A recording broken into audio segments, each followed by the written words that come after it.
क्या कभी हमने सोचा है जो गुनाह हमसे होते हैं उसका हमारी लाइफ पे क्या इफेक्ट होता है? यानी जो गुनाह हम करते हैं तो ऐसा नहीं है कि हम बस गुनाह करके पतली गली से बच कर निकल जाते हैं, जी छुट्टी,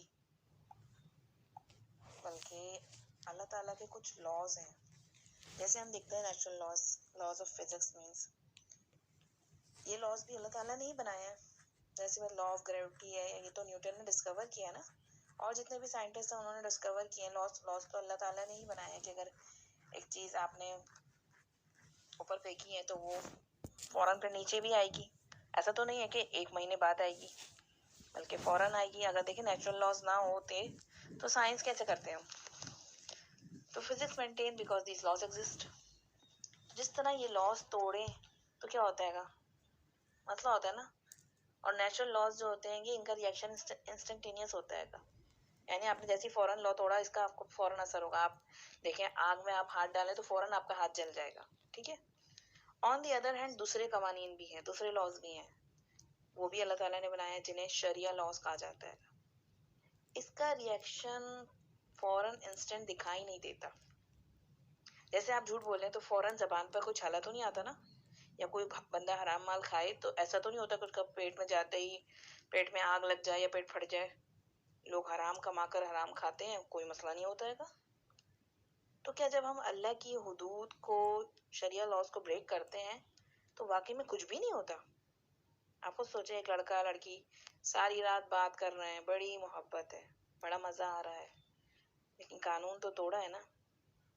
क्योंकि दो नामहरम के दरमियान कौन होता है? तीसरा तीसरा शैतान होता है। तो अल्लाह के कानून तोड़ने का रिएक्शन तो जरूर होता है। नेचुरल लॉज का इंस्टेंट होता है, लेकिन शरिया लॉज के कानून का देर से नजर आता है। कुरान मजीद में अल्लाह ताला फरमाते हैं, सूरह अश-शूरा की आयत है कि वमा असाबकुम मिन मुसीबतिन फबिमा कसबत अयदीकुम व याफू अन कसीर। और तुम्हें जो कुछ भी मुसीबतें पहुंचती हैं वो तुम्हारे अपने हाथों के करतूत की वजह से है। और बहुत सौ को तो हम दरगुजर फरमा देते हैं, बहुत सौ को तो हम यूं ही माफ फरमा देते हैं। यानी अल्लाह ताला तो इतना माफ फरमाने वाला हैगा कि वो तुम्हारे इतने गुनाहों को माफ फरमाता है जिनका तुम्हें नॉलेज ही नहीं है। वो तो 3-4 पर कुछ पकड़ लेता है तो तुम्हारी ये हालत हो जाती है कि तो our life problems are directly proportional to our sins. जैसे हमारे गुनाह होते हैं ना, उसी के मुताबिक हमारी जिंदगियों में प्रॉब्लम्स आ रही होती जो हम फेस करते हैं। हम गुनाह करें तो हमारे चेहरे या जबान पर तो कोई धब्बा नहीं आता, लेकिन याद रखें हमारे दिल पे जरूर धब्बा आता है। नबी करीम सल्लल्लाहु अलैहि वसल्लम का फरमान है, बंदा जब गुनाह करता है तो उसके दिल पे स्याह धब्बा पड़ जाता है। बस अगर वो गुनाह की कैफियत से निकल आए, इस्तगफार करे, तौबा करे तो उसका दिल साफ हो जाता है। और अगर फिर वो दोबारा गुनाह रिपीट कर रहे हैं, बार बार धब्बा फैलता चला जाता है, बढ़ता जा रहा है। वाज़ा होता है हम कुछ किसी ऐसे गुनाह में इन्वॉल्व हो जाते हैं कि एक तरह से साइकिल ऑफ सिंस चल पड़ता है। उसके बाद एक के बाद एक गुनाह, एक के बाद एक गुनाह साथ में लिपटा उस साइकिल की तरह चल पड़ता है। और हमारे दिल जो होता है वो धब्बों से करते करते सियाह होने लग जाता है। तो आप खुद सोचें, अगर आपके चेहरे पे कुछ हो जाए तो आप उसको वॉश करके क्लींस नहीं करेंगे क्या? कौन कौन से ट्रीटमेंट के जरिए इंसान उसको क्लियर नहीं कराएगा? तो अपने गुनाहों के हवाले से हमें क्या करना है? अपने दिलों को क्लींस करने की जरूरत नहीं है हमें क्या? एक बात याद रखें, जिस्म मर के खत्म हो जाता है, रूह मर के खत्म नहीं होगी। अगर सोच दुरुस्त ना हुई तो मर कर भी साथ जाएगी। तो यही दुनिया में दवा करनी है, और दवा बीमारी के लिए होती है। और बीमारियां दो तरह की होती हैं, एक जिस्मानी अमराज होते हैं जो बॉडी से रिलेटेड होते हैं, और कुछ रूहानी अमराज होते हैं जो स्पिरिचुअल होते हैं।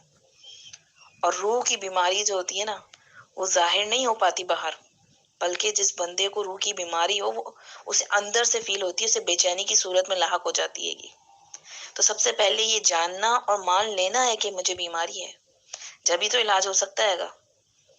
ऐसे ही एक बेचैन रूह के साथ किसी शख्स ने मर्ज इश्क, इश्क, लव, दिल लगी, जो भी आप नाम ले, इसकी शिकायत करते हुए इब्नुल कय्युम रहमतुल्लाह से सवाल किया था कि मैं एक ऐसी मुसीबत में गिरफ्तार हूँ कि मायूसी और नाउमीदी निहायत बढ़ चुकी है, और अगर यही कंडीशन यूं ही रही, दुनिया और आखिरत दोनों तबाह हो जाएंगी मेरी।